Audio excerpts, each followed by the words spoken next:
This is JadeCast, your gateway to traditional martial arts and Chinese culture. Brought to you by your host, Shifu Jonathan Bluestein.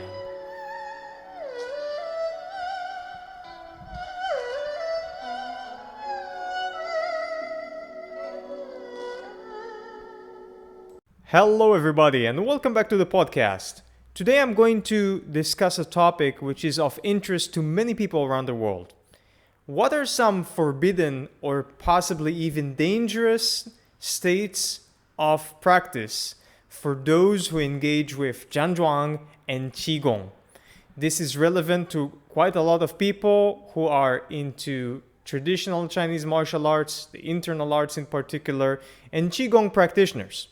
So, let's review some conditions that are forbidden for both Zhuang practice and Qigong, or possibly even more broadly speaking for martial arts in general.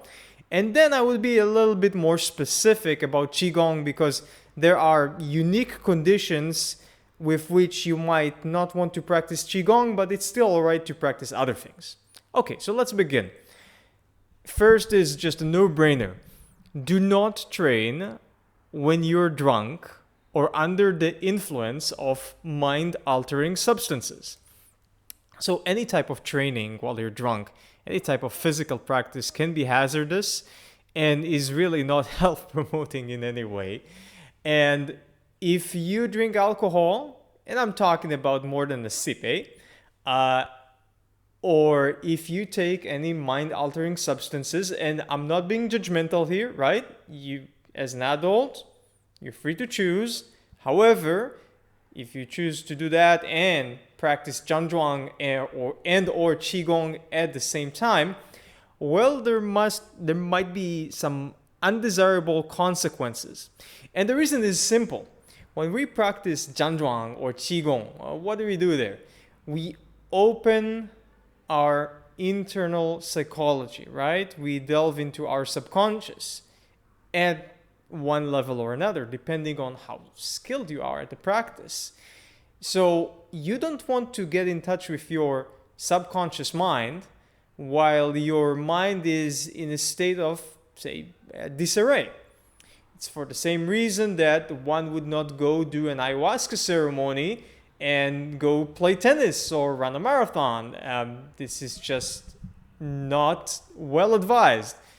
Therefore, if you drink, please try to refrain from practice until you get sober, or otherwise until the effects of various mind-altering substances has subsided. Another big one, please do not practice when you are angry. Some people think, I could practice as means of controlling or reducing my anger. And this is true for certain types of sports activities. For example, at times when you're angry, it might not be a bad idea to go for a run or for a long walk or for a swim. That much is possible, albeit depending on the person. However, if you are going to practice Zhuang or Qigong while angry, you are very likely to damage yourself. Because when you're angry, we call this phenomenon liver yang rising in Chinese medicine.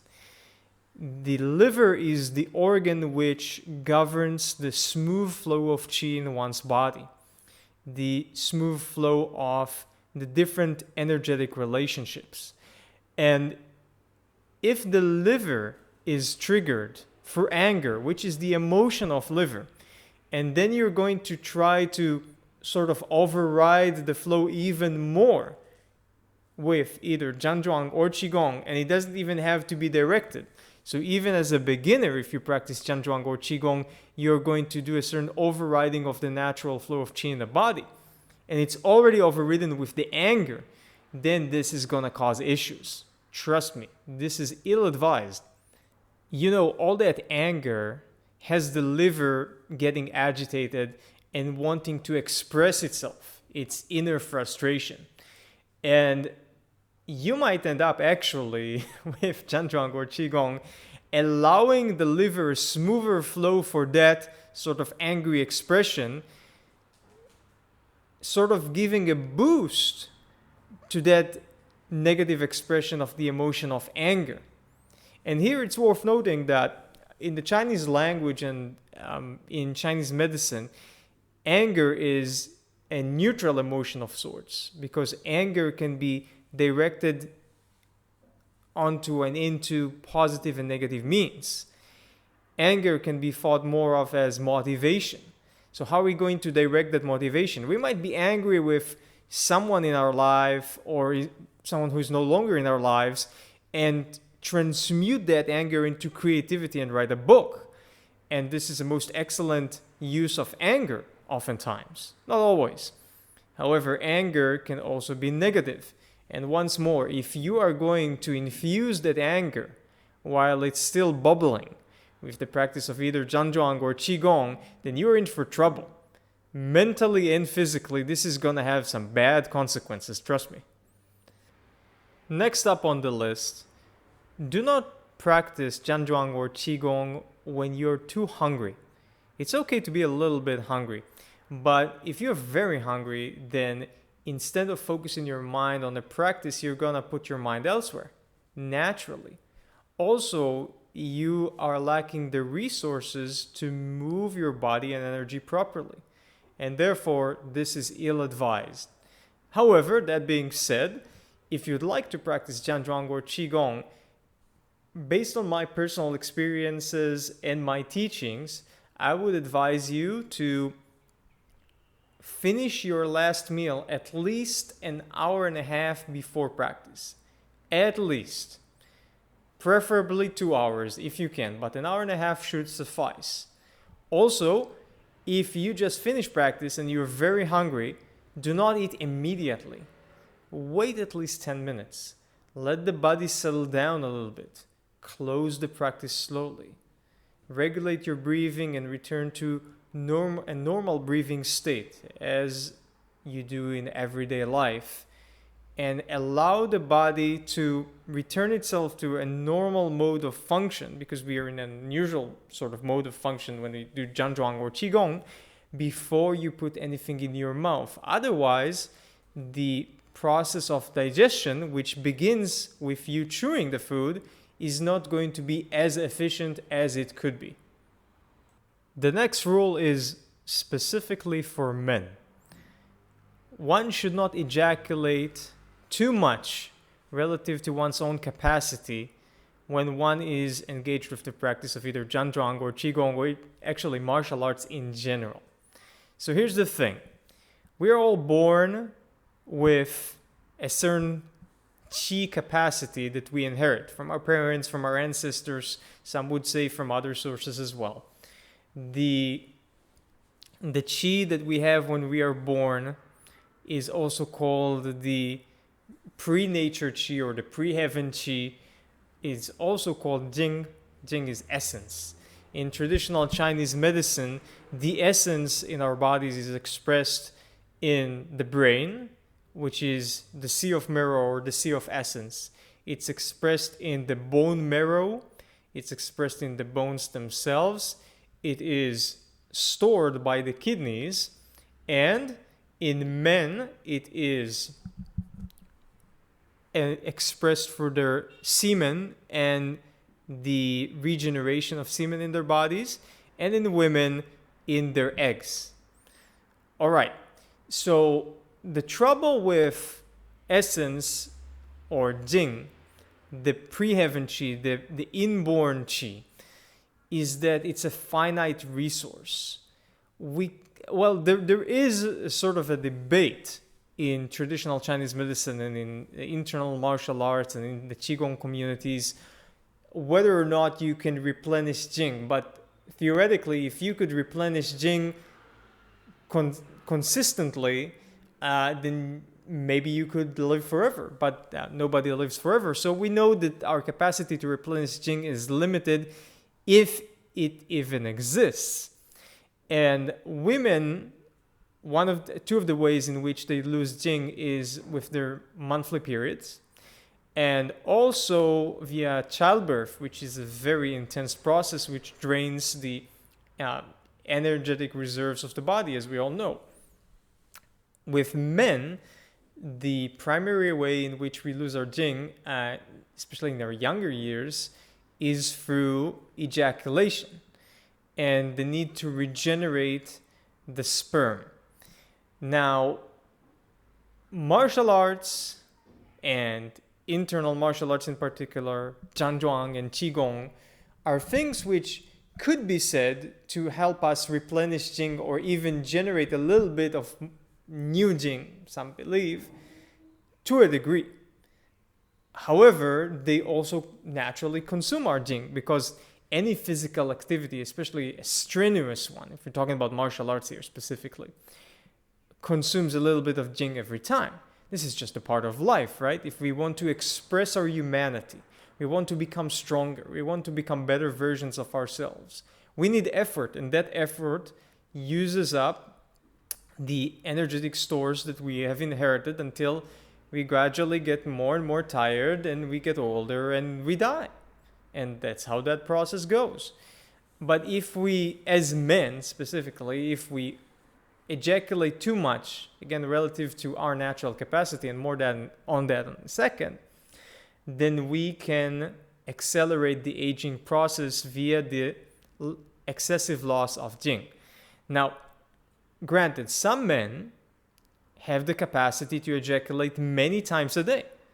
Yeah, that's how you get porn stars, right? These people can apparently ejaculate 5, 6, 10 times a day and still somehow not get sick. Well, at least in the short term. But for most men, past their mid-20s, I would dare say that more than twice a day is going to be a lot. Again, some are just naturally endowed, but for others, more than twice a day, it takes a toll on the body. And now, if someone does not have any intense physical practice, then naturally their body has more energetic reserves to replenish that sperm. However, if we use some of our Jing for strenuous physical practice to become a better version of ourselves, then we are going to have to balance the Jing that we have between our wish to express ourselves sexually and our wish to excel at whatever physical practice we have.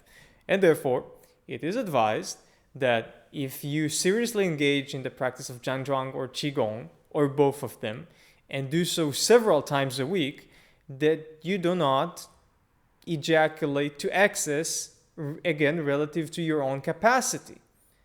Try to stop yourself from being too sexually active, because this is going to take a toll on your ability to have a more successful physical practice. Another thing you'd notice if you override that rule is that over time, and it wouldn't take long, within weeks to months, your joints and your bones are going to feel weaker, and you are going to have a weaker Fajin. Now, this goes back to a very old debate in Western boxing and other sports also, actually, where some boxers would say, yeah, I could have sex the night before the fight and I would perform just as well. While other boxers swear that if they want to perform well, they have to abstain from any sexual activity for at least 24 hours before the fight. Some would say a week or even a month, because they feel that this hurts their performance. And there never seems to be any agreement on whether this is true or not. But I can tell you that all manner of boxers tend to likely all be right. They're all correct, because it all depends on the amount of Jing that you've inherited from your parents. Some boxers have more and some less. And therefore, those who have an abundance of Jing feel that they could perform sexually even the night before the fight, some even on the day of the fight, and still perform well and even win. Whilst for others, they have to be more careful. So they abstain from sexual activity for a while before the fight, feeling that they might need 24 hours or 48 hours a week or month or whatnot. They're all correct if they make an estimation based on their own natural biological capacity. One possibility we have when we practice Zhuang or Qigong is to issue Fajin, short explosive power, while doing the practice. This is not always appropriate, but with some more martial forms of Qigong and sometimes during Zhuang, you could do it. That being said, you don't want to try to Fajin when you are sick, because that weakens the body. That sort of turbulent shaking takes a toll and requires the body to be stable and internally calm.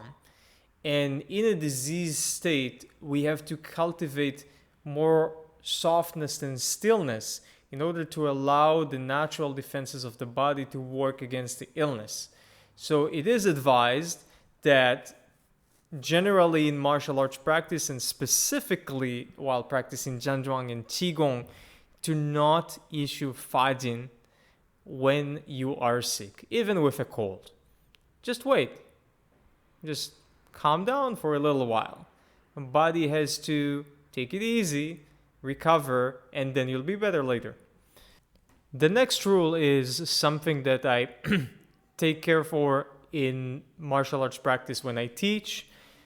If you have body piercing, you ought not have it on you when you practice martial arts, if you can take it off. Some people have it permanently. Well, the reason is simple. It's for safety's sake.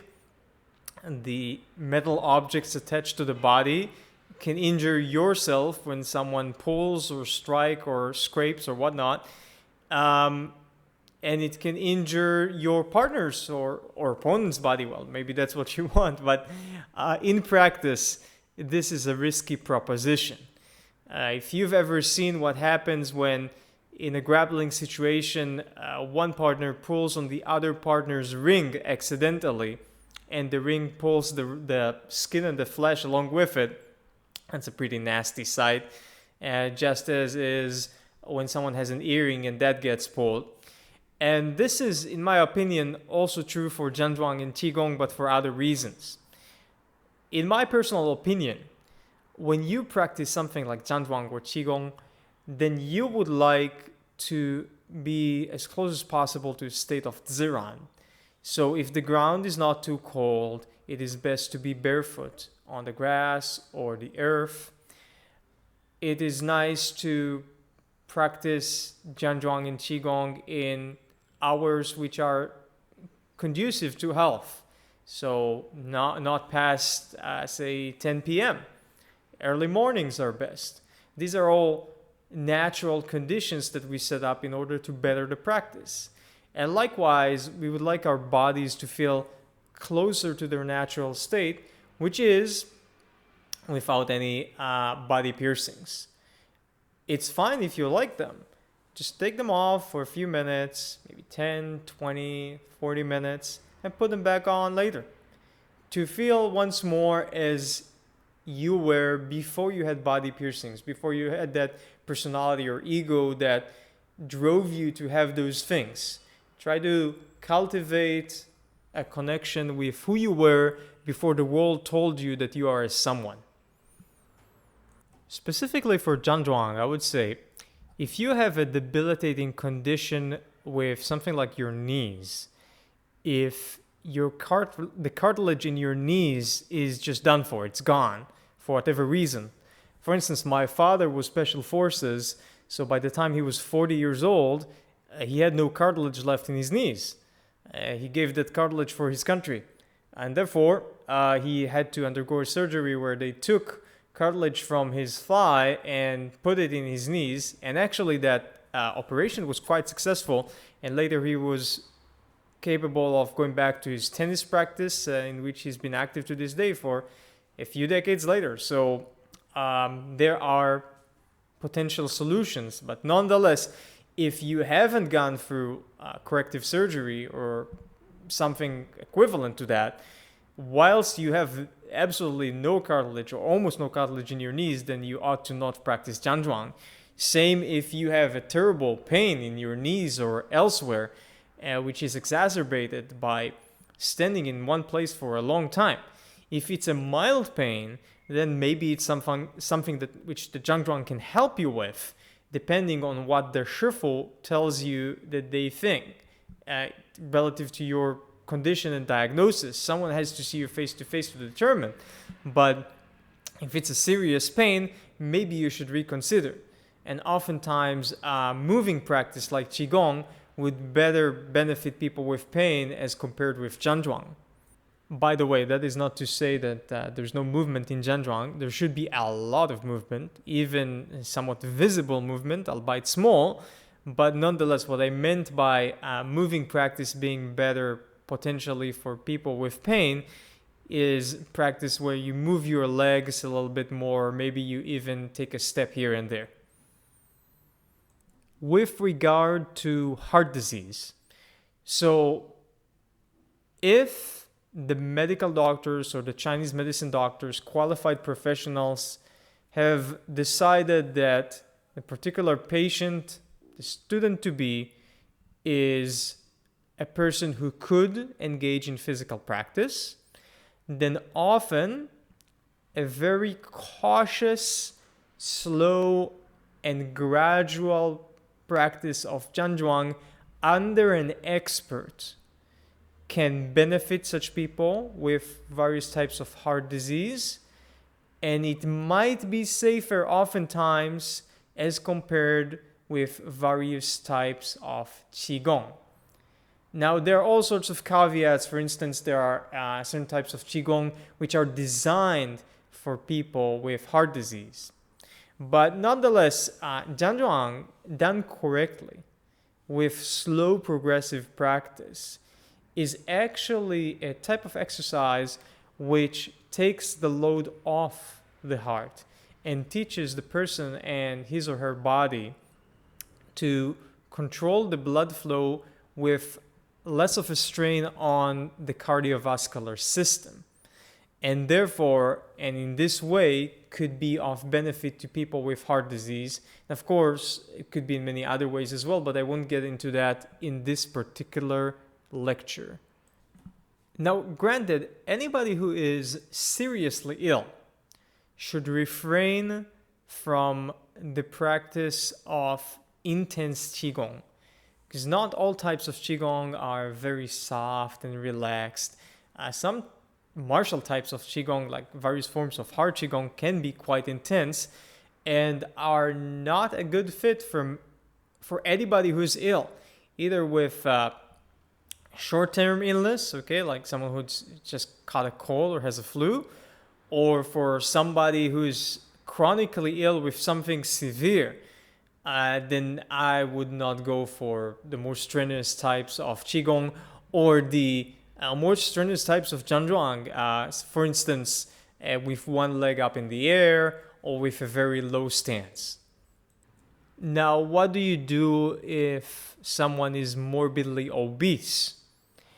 In that case, I would recommend starting with a moving practice rather than a standing practice. Someone who's obese needs to move around for their weight loss and blood flow and for their lymph fluid to move. And also, because of the excess of weight, it would be detrimental for them to stand in one place for long periods of time.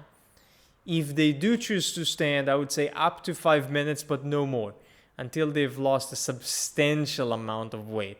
And I mean by that, until they are just somewhat overweight and no longer obese. So, in my personal opinion, Qigong, especially Qigong with a lot of movement, is much better for obese people as compared with Zhang.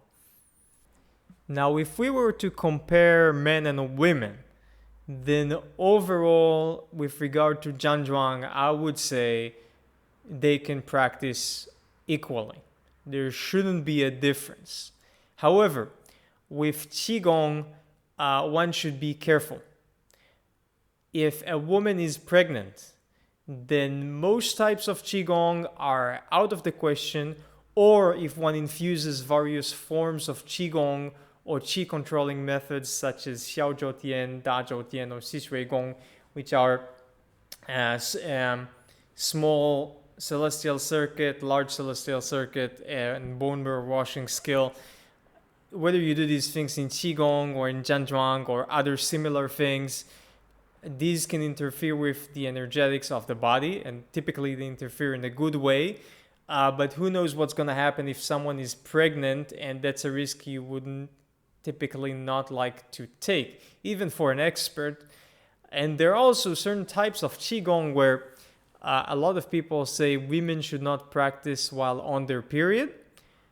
I would say this is up to one's personal choice. As a man, I've never had a period, so I cannot make a determination about that. But take note. It might also be related to the fact that some women, as we all know, might get a little bit more agitated during their periods. It just happens. It's part of natural human biology. Men have their own issues, women theirs. And if a woman gets agitated during her period for a few hours here and there, or during the entire period, then she ought to refrain from practice while she is angry or agitated, as I have explained before. Children. Should children practice Zhang and Qigong? This is a very good question. The answer is yes and no.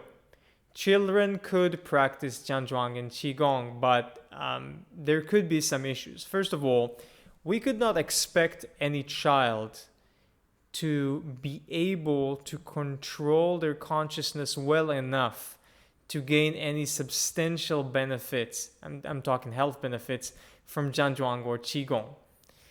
I would say it's almost impossible until like the age of 12 or 13 to gain any benefits whatsoever, except for, generally speaking, the movement aspect, or maybe a little bit more concentration and such, a little bit more coordination. That's always great, but children could gain those types of benefits from other types of exercise and likely do it better.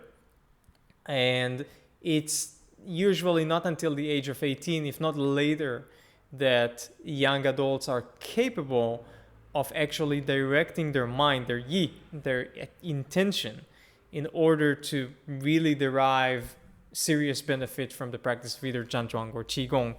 Now, you must remember several things. First of all, the digestive systems of children, their spleens and their stomachs, their earth phase, in terms of the 5 phases, what some people call the 5 elements, mistakenly so. The earth phase is the phase which governs thinking and intelligence, and yi, and intention. The earth phase is dramatically underdeveloped in children. And we know from the Western sciences, the neocortex, the more highly developed parts of the brain which make us human, that part of the brain is not fully developed until roughly the age of 25. So actually, a person is only fully an adult, has had the last parts of their body fully mature, which are those areas of the brain, when they're 25 years old, which is why indeed that very few people under the age of 25 can successfully long-term practice either Zhang or Qigong. Although it should be taken for granted that people realize this, I ought to say it nonetheless, that one should not encourage the mentally ill to practice Zhang and Qigong for the reasons specified prior. If someone's mentally ill, then they already have a very complex and unhealthy relationship with their subconscious. Now, you want to help them regulate that relationship, and because they're not in full control of it, getting them in touch more so with that aspect of their mind and spirit for Qigong and Zhuang can actually make them worse. So my recommendation is that you don't encourage such people to do it. They need medical attention first, and then maybe later when they stabilize, potentially, oh, sorry, you're hearing some cats here. Potentially, we can assist them to gain full recovery via the aid of Zhuang and Qigong. Now, here are a few other important key points. You would like to refrain from practice when you're too tired, just like you wouldn't do it when you're too hungry. You just don't have the energetic capacity to support the practice. The body tells you just go and rest, so do it. Another sort of situation is during a storm. If the weather is too stormy outside, and there's no clear definition for this, if you feel the outside is too chaotic, just don't practice. Not even if you are inside, all right? Because this outside chaos can get into you as well. And this is not some woo-woo theoretical idea. Let me tell you, over the years, I used to think, maybe those Chinese masters of old, maybe they had some silly ideas. Maybe I can override some of those things. Maybe I can ignore them. This was a bad proposition, let me tell you. Twice in my classes, when I allowed my students to practice Zhuang during a storm, and a mild storm it was, not a really terrible one. Then during those 2 times when I failed my responsibility as a teacher, 2 different students collapsed emotionally. So while they were standing in Zhuang, suddenly I could see a teardrop going down. I could see their faces sort of either in a shock or an awe situation. They very quickly closed the practice after standing for maybe 10 or 20 minutes. And they went and they sat by the side. They folded onto themselves. The chaotic situation on the outside caused them to release past traumas that they had. And they apologized, left, and never returned to class again. Now, these were not long-term students. These were people that were with me for maybe 2 or 3 or 4 months. And maybe they were more vulnerable because they were not as well trained as the others. But still, I saw that this can be a really dangerous idea for some people. And I can tell you, based on my own practice, I have practiced while there was very stormy weather outside. And yes, it does get into your subconscious and it does affect you in a negative manner. And it differs from person to person. But again, this is just not a good idea to do. If it's just dripping outside a little bit, there's a drizzle, that's not too bad. A little bit of wind here and there, you can stand even on the outside. But if it gets really chaotic, just don't do it. Especially if there is a thunderstorm. That would be the absolute worst. Do your best to avoid it. A particular negative influence here is wind. This is the thing to avoid out of maybe everything else that I've said in this lecture. The one big thing to avoid is wind. If there is a strong wind, not a mild wind, a strong wind outside, do not get exposed to any strong winds while you practice. And if the winds are mild, do your best to stand with your back facing them. Why? During practice, the pores of the skin open up. If there is windy weather, and especially if you're sweating, that makes you very prone to catch an infectious disease, because the combination between the opening of the pores with sweat and the blowing of the wind through those pores help bring in the pathogens that maybe were already on your skin, right? Or in your body, but it helps push them in, and getting sick in that manner is very easy. you would catch a cold in a second. So another risk, which is much worse, is that of, you wouldn't believe it, paralysis. Bell's palsy, a very typical type of paralysis, usually of some half of someone's face getting paralyzed short term. Yeah, it tends to be for just a few days to maybe a week or two, especially with good treatment with Chinese medicine. This is not a severe condition, but nobody wants to walk around with half their face paralyzed. That looks awful. And also, if you ever get Bell's palsy a second time, it can be turned into a very severe illness, and you can get permanent paralysis actually. First time is not that bad, second time can be quite horrible.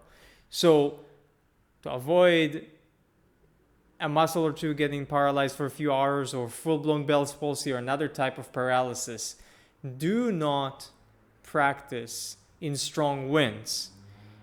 Do not practice any type of strenuous physical activity in strong winds, but Qigong and Zhuang in particular can be more dangerous because of the way the body opens up, generally speaking, to the elements.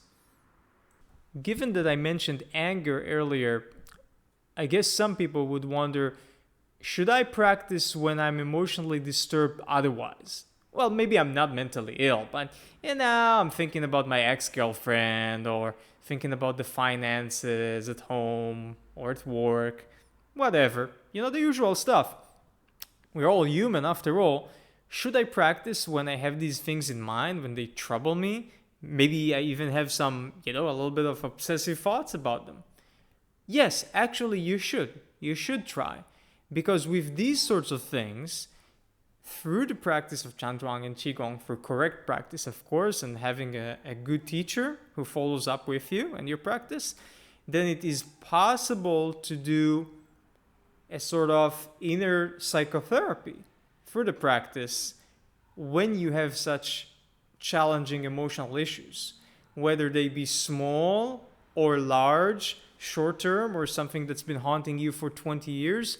These are actually things that can be mitigated, bettered, or even resolved through the practice of Zhuang and Qigong, and they are not prohibitions for the practice if you have them.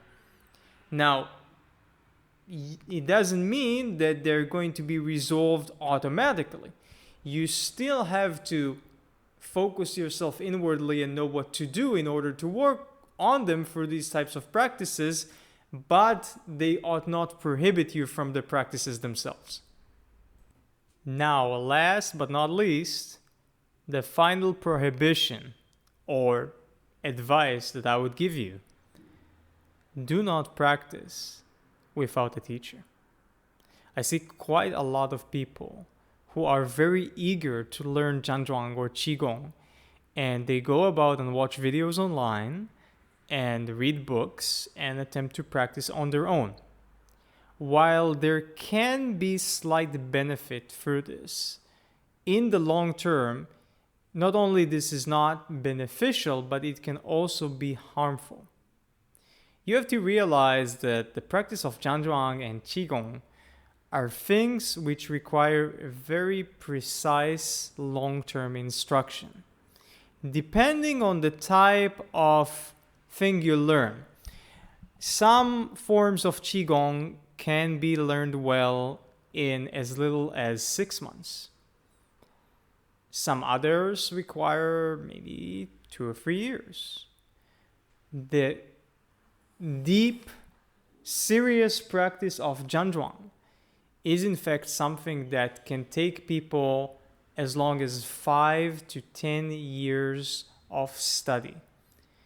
And by talking about this length of study of either Qigong or Zhuang, I'm talking about a study with a qualified teacher.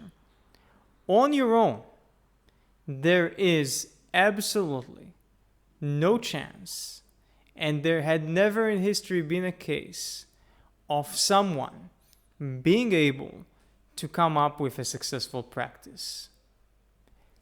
People who have created new forms of Zhuang or Qigong practice may have done so more or less successfully, but if they are legitimate practitioners and teachers, they've all had teachers before them who've taught them something upon which they have based this knowledge. Zhuang and Qigong are not skills akin to cooking. Cooking is actually an umbrella term to a lot of things, from something as simple as a skill that a 3-year-old could learn, to something as complex that you need 5-10 years of cooking school to do at a 3-star Michelin restaurant, right?